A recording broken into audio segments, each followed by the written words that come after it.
안녕하십니까, 닥터김바이블의 김성등입니다.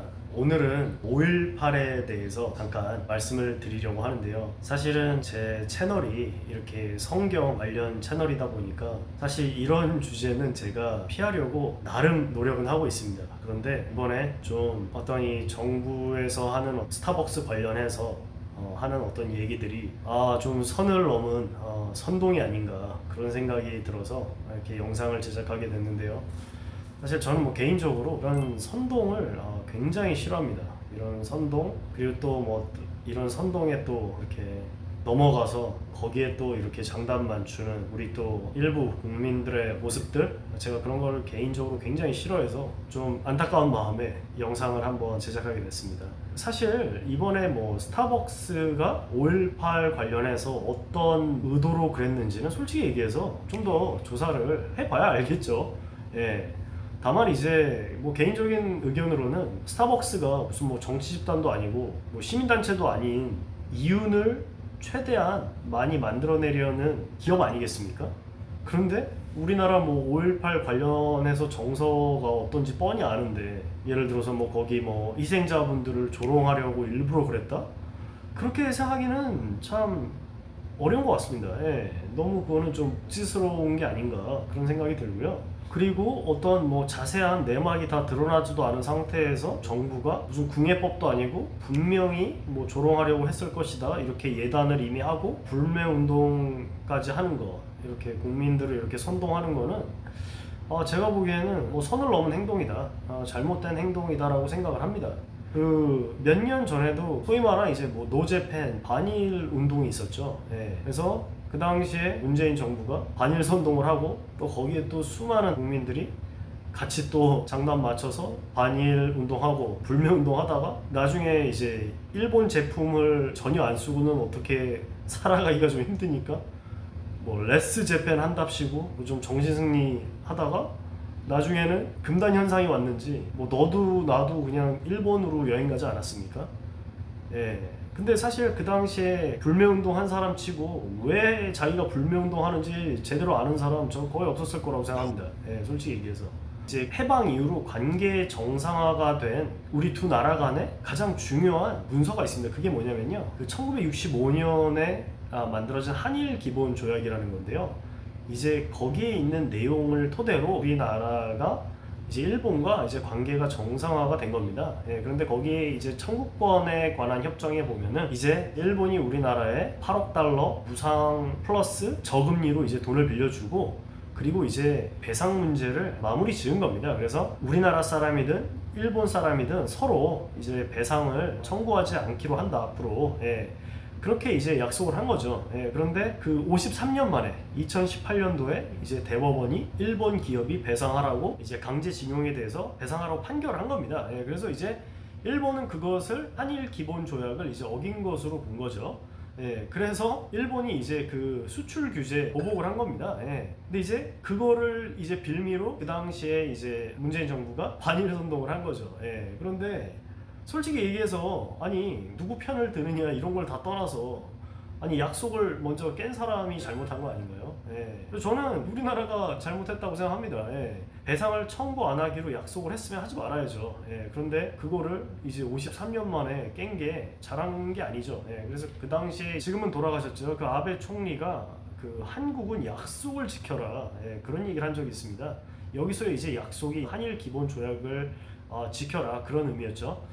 그런데 어쨌든 사실 뭐 대부분의 뭐 국민들이야 솔직히 뭐 이런 내용 뭐 자세한 내용 뭐 공부하지 않고 뭐 알겠습니까? 그런데 이제 이런 내용 자세히 얘기 안 하고 그 나라에서 뭐 선동하니까 이제 어떻게 보면 이제 선동에 뭐 넘어갔다 뭐 그렇게도 얘기할 수 있을 것 같은데요. 근데 어쨌든 이렇게 선동하고 또 거기에 또 이렇게 뭐 장단 맞춰서 놀아나는 거 참, 우리나라가 좀 더 이제 더 나은 나라가 되기 위해서는 반드시 좀 없어져야 되는 악습이 아닌가, 그런 생각이 듭니다.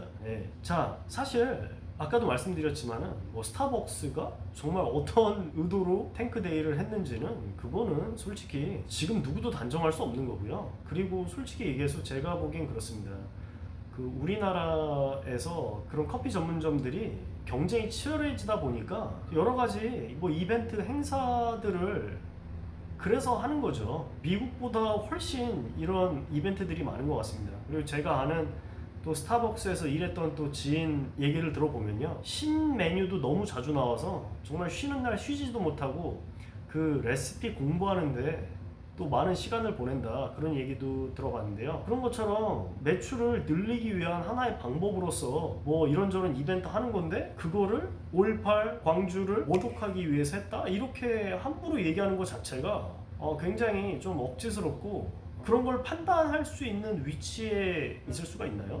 지금 이 점에서? 예, 그런 거는 조금 잘못된 것 같습니다. 그렇게 함부로 예단하는 거. 근데 이제 그 5.18에 대해서 글쎄요, 우리 다 각자가 어떤 생각이 있겠지만은요, 솔직히 얘기해서 대부분의 어떤 국민들은요, 뭐 저도 그렇지만은요, 그 내용에 대해서 자세히 모른다고 생각합니다. 예, 그냥 뭐 다들 민주화 운동이라고 하니까 뭐 그런가 보다 뭐 이렇게 넘어가고, 혹은 또 뭐 5.18 관련 영화들 보고 지식을 쌓았다, 이렇게 얘기할 수 있고요. 정말 이거에 대한 내용을 자세히 알기 위해서는 정말 뭐 연구도 많이 해야 되고 시간을 많이 들여야 된다, 예, 그렇게 생각을 합니다. 저는 뭐 5.18 관련해서 솔직히 책 한 권밖에 읽지 못했는데요. 예, 뭐 한 권 읽는다고 이게 뭐 내용을 다 파악하기는 어렵죠. 예, 그래서 뭐 저도 5.18 전문가가 당연히 아닙니다. 다만 이제 뭐 예를 들어서 한국전쟁 때 한국전쟁을 경험했다 하더라도, 내가 그러면은 한국전쟁을 경험했으니까 내가 한국전쟁의 전문가다, 이렇게 얘기할 수 없고요.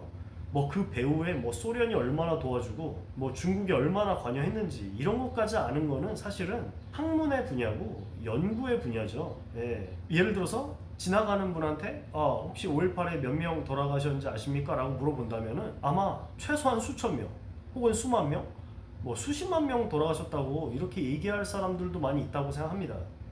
그런데 실제로 이제 돌아가신 분이 민간인 166명 정도, 예, 이게 통계마다 조금씩 다릅니다. 근데 이제 그 군인, 경찰 합쳐서 27분, 예, 이렇게 돌아가셨다고 합니다. 그 제가 알기로는 그 최근에 일어난 부안공항 그 참사도요, 179명 정도 돌아가셨어요. 그리고 이태원 참사에서 돌아가신 분들도 한 160여 명 정도, 제가 그렇게 기억을 하고 있는데요. 제가 하고 싶은 얘기는, 그 한 분이라도 이렇게 안타깝게 돌아가시면 그 죽음이 안타까운 거지, 무슨 뭐 광주에서 1980년도에 5.18로 관련해서 돌아가신 분의 목숨만 다른 분들의 목숨보다 뭐 10배, 20배 중요하고 이런 건 아니죠. 예. 그런데 어떤 뭐 특히 뭐 정치인들이 너무 이렇게 5.18만 이렇게 얘기하는 것은 조금, 글쎄요, 뭔가 좀 뭐 정치적인 의도가 있는 게 아닌가, 이런 생각이 사실은 듭니다. 왜냐면 다른 억울한 사건들도 많잖아요. 예, 그런 거에 대해서는 뭐 이렇게 관심이 별로 없는 것 같이 보이는데, 이렇게 막 5.18만 특별 취급을 하려는 거는 조금 형평성에도 안 맞지 않나, 그렇게 생각이 듭니다.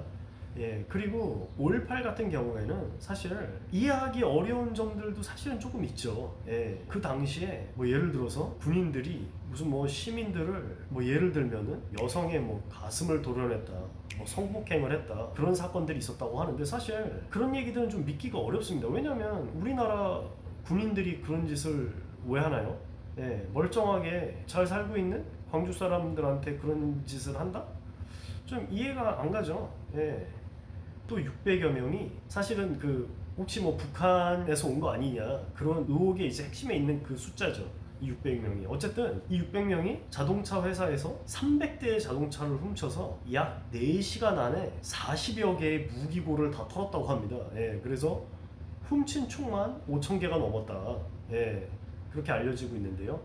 그리고 또 광주 교도소를 공격을 했대요. 이것도 희한하죠. 예. 그러니까 지금 그냥 우리가 머릿속에서 생각하는 어떤 뭐 평화로운 민주화 운동하고는 사실 모습이 좀 다르죠. 예. 그리고 1981년에는 이 5.18이 폭동으로 규정이 됐는데, 다시 또 나중에 뭐 역사 바로 세우기 할 때는 이게 민주화 운동이 또 된 겁니다. 예. 그래서 제 생각에는 글쎄요, 어떤 느낌이냐면 아직 확실하게 정리가 되지 않은 그런 사건이 아닌가, 예, 그런 생각이 듭니다. 근데 그런 사건에 대해서 예를 들어서 뭐 민주화 운동을이라고 확실히 얘기 안 하고 조금이라도 다른 어떤 생각이나 의심을 갖는다?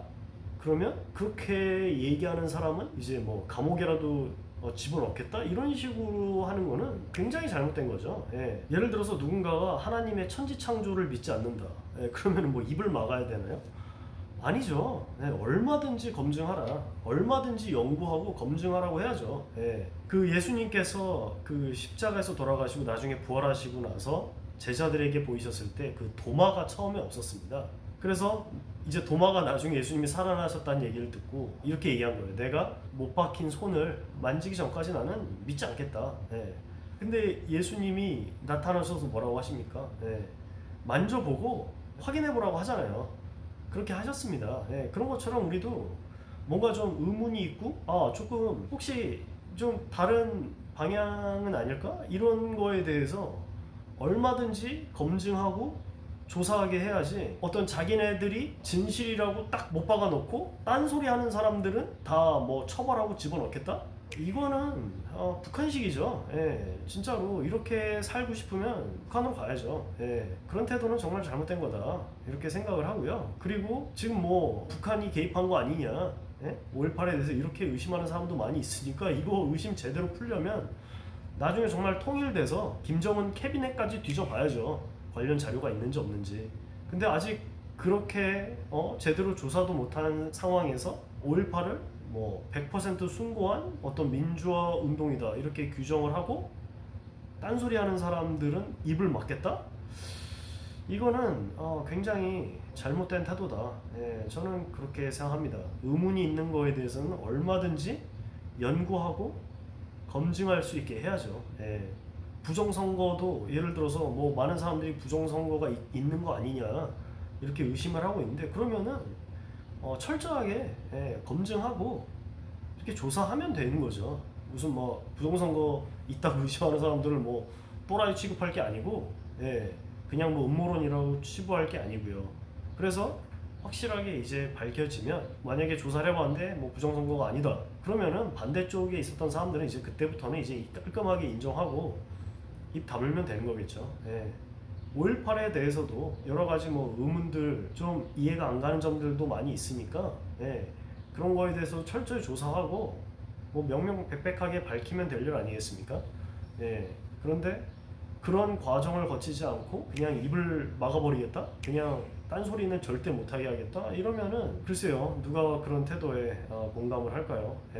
그래서 오늘 사실 성경적인 뭐 그런 주제는 아니었는데, 지금 뭐 그 5.18 관련해서 좀 이렇게 좀 정부의 좀 선 넘는 행동에, 그런 행동이 좀 잘못됐다고 생각을 하기 때문에 오늘 영상을 찍게 됐습니다. 어쨌든 시청해주셔서 감사드리고 다음에 또 좋은 주제 있으면 찾아뵙도록 하겠습니다. 감사합니다.